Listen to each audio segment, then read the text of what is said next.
नमस्कार मित्रांनो, मी प्राध्यापिका डॉक्टर शुभांगी राठी. भुसावळ येथील श्रीमती प.क. कोटेच्या महिला महाविद्यालयात राज्यशास्त्राची प्राध्यापिका म्हणून सध्या कार्यरत आहे. मित्रांनो, सध्या होऊ घातलेल्या या परीक्षेच्या संदर्भात आपण जो अभ्यास केलेला आहे त्यामध्ये लोकमान्य टिळकांच्या जीवन आणि कार्याची ओळख करून घेतलेली आहे. पण आता होऊ घातलेल्या या परीक्षेच्या संदर्भात कशा स्वरूपाचे प्रश्न विचारले जाऊ शकतील याचा विचार करून आपण काही बहुपर्यायी प्रश्नांचा विचार मागच्या 3 भागात केलेला आहे. आता हा 4था भाग आहे. या 4थ्या भागामध्ये जीवन चरित्रावर आणि कार्यावर आधारित कुणाच्या? लोकमान्य टिळकांच्या काही प्रश्न आपण आज अभ्यासणार आहोत. आपण 10 प्रश्नच फक्त पाहतोय, म्हणून 31 ते 40 अशा 10 प्रश्नांचा विचार आपण या 4थ्या भागात आज करणार आहोत. प्रश्न क्रमांक 31 बघा. लोकमान्य टिळकांचा काय विचारलंय? लोकमान्य टिळकांचा मृत्यू टिंबटिंब रोजी झाला. कोणत्या रोजी त्यांचा मृत्यू झाला? म्हणजे टिळक डाईड ऑन 1 ऑगस्ट 1920 म्हणजे 1920, 1 ऑगस्ट 1915, 1 ऑगस्ट 1910, 1 ऑगस्ट 1930. काय हुशार आहे धनश्री म्हणते 20 मध्येच आहे ना मॅडम, कारण आत्ताच तर 20 मध्ये असहकार नॉन कॉपरेशन मुवमेंटच्या वेळेस त्यांचा मृत्यू झाला. कोण व्यक्ती आपण पाहिलं. बरोबर आहे धनश्री. आता इथे लक्षात घ्या 1 ऑगस्ट 1920 रोजी कुणाचा मृत्यू आहे? लोकमान्य टिळकांचा. म्हणून पर्याय क्रमांक 1 बरोबर आहे ना Nazim? Yes, Tilak died on 1 August 1920. Okay. यानंतरचा प्रश्न बघा. नजमा, आप ध्यान रखना है, आपको ट्रांसलेशन करते हुए अगर कुछ दिक्कत आई तो मुझे बताना है. बाळ गंगाधर टिळकांशी खालीलपैकी कोणते कार्य संबंधित नाही आहे ना? म्हणजे which of the following is not related to Bal Gangadhar Tilak?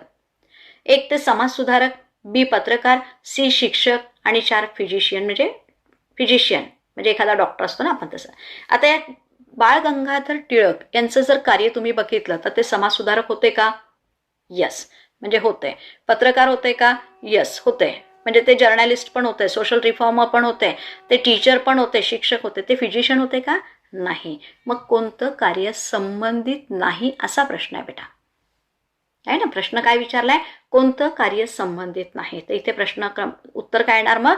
D. Okay. म्हणून इथे फिजिशियन नाही असं उत्तर त्याचं येणार आहे. म्हणून प्रश्न क्रमांक 32चं उत्तर डी आहे. यानंतरचा प्रश्न क्रमांक 33 बघा.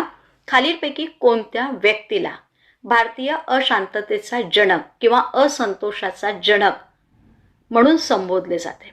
म्हणजे which of the following personality is considered as a father of Indian unrest असा प्रश्न आपल्याला मागे पण आला. पण ते कुणी म्हटलेलं असं होतं है ना? पण कुणाला म्हटलेलं होतं हे तुम्ही ओळखून घेतलंय. म्हणून पर्याय क्रमांक फक्त वाचते मी. ए महात्मा गांधी, बी पंडित नेहरू, सी सुभाषचंद्र बोस की डी बाळ गंगाधर टिळक. बरोबर चैताली, आधीच सांगून दिलं बाळ गंगाधर टिळक. ओके है ना? यानंतर प्रश्न क्रमांक 34 बघा. प्रश्न क्रमांक 34 मध्ये बाळ गंगाधर टिळक यांचे खालीलपैकी कोणते विधान प्रसिद्ध आहे? गायत्री, तुझ्यासाठी प्रश्न आहे. कोणतं विधान प्रसिद्ध आहे? म्हणजे which of the following is the famous quote by Bal Gangadhar Tilak आहे ना? बाळ गंगाधर टिळकांचं अतिशय फेमस असलेलं कोट तुम्हाला विचारलंय, म्हणजे वाक्यप्रसिद्ध विधान कोणतं आहे ते विचारलंय. ए आहे बघा. आपल्या अंतःकरणात हिंसाचार असेल तर ते हिंसक होणे चांगले आहे ना? मनामध्ये अंतःकरणात तुमच्या हिंसाचार असेल तर हिंसक व्हा. ब मध्ये दिलाय क्रांती हा मानव जातीचा अविभाज्य हक्क आहे. सी आहे स्वराज्य माझा जन्मसिद्ध हक्क आहे आणि तो मी मिळविणारच. ओके. कमवा आणि शिका. बरोबर आहे, कारण लहानपणापासून तुम्ही पाहता स्वराज्य माझा जन्मसिद्ध हक्क आहे आणि तो मी मिळविणारच अशी सिंहगर्जना करणारे बाळ गंगाधर टिळक. ओके आहे ना? म्हणून प्रश्न क्रमांक 34चं उत्तर काय येणार मग? सी. इथे लक्षात घ्या. म्हणजे which of the following is the famous quote by Bal Gangadhar Tilak? It is my birthright and I shall have it. हा त्यांचं इथे वाक्य आहे, हे लक्षात ठेवायचं आहे. सना, आप भी ध्यान रखना है. नाजमीन, आपको भी ध्यान रखना है की Swaraj is my birthright and I shall have it अशा प्रकारचं विधान कोणी केलेलं आहे? लोकमान्य टिळकांनी. यानंतर प्रश्न क्रमांक 35 बघा. बाळ गंगाधर टिळक यांना भारतीय लोकांकडून टिंबटिंब मानद उपाधी देण्यात आली. कोणती उपाधी देण्यात आली? म्हणजे Bal Gangadhar Tilak was conferred with the harmony title by Indian people. Lokmanya टिळकांना लोकांनी कोणती पदवी दिलेली आहे? अगदी सोपं उत्तर आहे. रिपीट झालाय म्हणे प्रश्न. लोकमान्य आहे ना? ही लोकांनी दिलेली पदवी होती. आपण आधी पाहिलं होतं कोणी पदवी दिली? भारतीय लोकांनी. कोणती पदवी दिली? लोकमान्य. कुणाला दिली? टिळकांना दिली. ओके. यानंतरचा प्रश्न क्रमांक 36 बघा. लोकमान्य टिळकांनी मंडालेच्या कारागृहातून केव्हा सुटका झाली होती? टिळकांना अटक झाली आपल्याला माहिती आहे. राजद्रोहाचा आरोप त्यांच्यावर लावण्यात आला होता, कारण जहाल नेतृत्व करत असताना ब्रिटिश गव्हर्नमेंटने त्यांना तुरुंगात टाकलेलं होतं आणि मंडालेला म्हणजे बर्मामध्ये, ज्याला आपण म्यानमार म्हणतो, म्यानमारच्या त्या ठिकाणी त्यांना मंडाले कारागृहात ठेवण्यात आलेलं होतं. आणि या मंडालेच्या कारागृहात त्यांची सुटका झालेली केव्हा आहे? कारण तुम्हाला माहिती आहे की त्या ठिकाणी त्यांना ठेवल्यानंतर त्यांची सुटका झाल्याचं वर्ष तुम्हाला आणि तारीख विचारलेली आहे. कोणत्या दिवशी त्यांची सुटका झालेली आहे? ए आहे म्हणजे when was Lokmanya Tilak release from Mandale jail. Mandalay तुरुंगातनं त्यांची सुटका केव्हा झाली असा प्रश्न आहे. ए आहे 8 जून 1914, बी आहे 8 जून 1915, सी आहे 8 जून 1916 आणि डी आहे 8 June 1918. In which day when was Lokmanya Tilak released from Mandale jail? कोणत्या दिवशी? यस, 8 जून 1914 रोजी लोकमान्य टिळकांची मंडालेच्या कारागृहातून सुटका झालेली आहे. ओके. यानंतरचा प्रश्न क्रमांक 37 बघा. बाळ गंगाधर टिळकांनी भारतीय होम रूल चळवळीच्या वेळी टिंबटिंब बरोबर घनिष्ठ युती केली. म्हणजे Bal Gangadhar Tilak form a close alliance with dash dash during the Indian Home Rule Movement. कुणाबरोबर युती केलेली होती त्यांनी? लक्षात घ्या, टिळकांनी कोणत्या चळवळीच्या वेळेस? होम रूल चळवळीच्या वेळेस. कुणाबरोबर घनिष्ठ युती केली होती, मैत्री केलेली होती?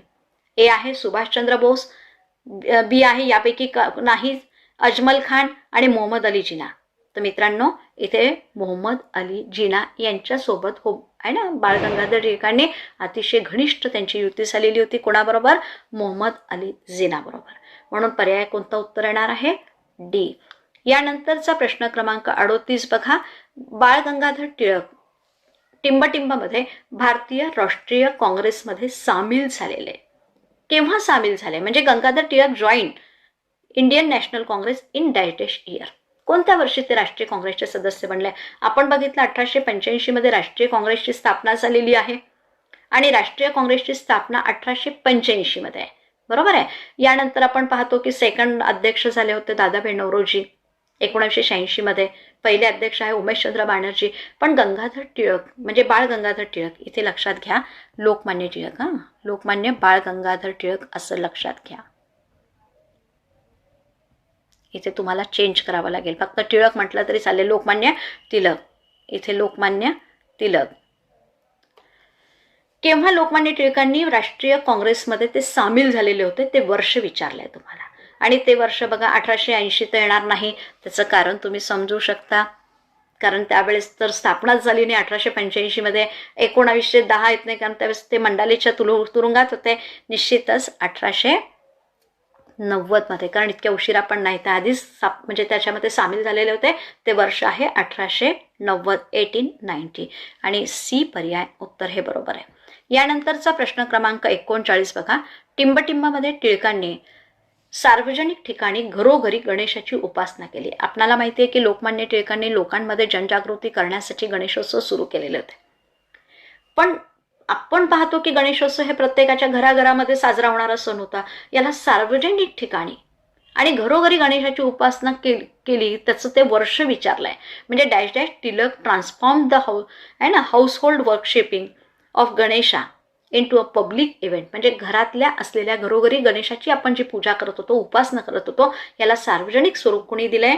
टिळकांनी. पण मित्रांनो, इथे टिळकांनी दिलं, तुम्हाला माहिती आहे गणेशोत्सव सुरू केलेला आहे, पण तो कोणत्या वर्षी सुरू केला? कोणत्या वर्षी सार्वजनिक स्वरूप त्याला पब्लिकमध्ये म्हणजे त्याला सार्वजनिक स्वरूप देण्यात आलं असा प्रश्न आहे. तर हे स्वरूप केव्हा दिले आहे? 1894, 1884, 1904 की 1897? पर्याय 4 आहेत तुमच्या पुढे. यस, एकदम गायत्री बरोबर. 1894 मध्ये टिळकांनी सार्वजनिक ठिकाणी गणेशोत्सव साजरा करायला सुरुवात केली होती. मित्रांनो, 1894चं हे वर्ष लक्षात घ्या. यानंतरचा आजचा हा शेवटचा प्रश्न आपण बघणार आहोत. लोकमान्य टिळकांच्या चौथ्या भागातला शेवटचा 40वा प्रश्न. टिळकांनी 1895 मध्ये केव्हा? 1895 मध्ये शिव पुण्यतिथी साजरी करण्यासाठी टिंबटिंबची स्थापना केली. कारण आपण पाहिलं गणेशोत्सव आणि शिवजयंती या 2 उत्सव त्यांनी सुरू केले. पण मग शिव पुण्यतिथी जर साजरी करायची असेल तर तुम्हाला कोणती तरी एखादी समिती स्थापन करणं गरजेचं आहे. कारण समिती स्थापन करून लोकांना संघटित करणं आवश्यक आहे. 1894 मध्ये सार्वजनिक ठिकाणी गणपती उत्सव साजरा केला आणि आपण पाहतो 1895 मध्ये शिव पुण्यतिथी साजरी करण्यासाठी त्यांनी स्थापना केलेली. पण कोणती समिती स्थापन केली असा प्रश्न आहे. म्हणजे Tilak founded the dash dash for celebration of Shiv पुण्यतिथी इन 1895. ए आहे शिव छत्रपती फाउंडेशन, बी आहे श्री शिवाजी फंड समिती, सी यापैकी काही नाही आणि चौथा आहे डी शिवाजी संस्मरण समिती. कोणती आहे? यस, कारण फंड असल्याशिवाय काम नाही होऊ शकत, म्हणून फंड जमा करायचा होता. फंड उभारला म्हणजे मग पैशातनं आपण वेगवेगळे उपक्रम राबवणार, वेगवेगळे आरास तयार करणार आणि त्यातनं लोकांमध्ये जनजागृती करणार.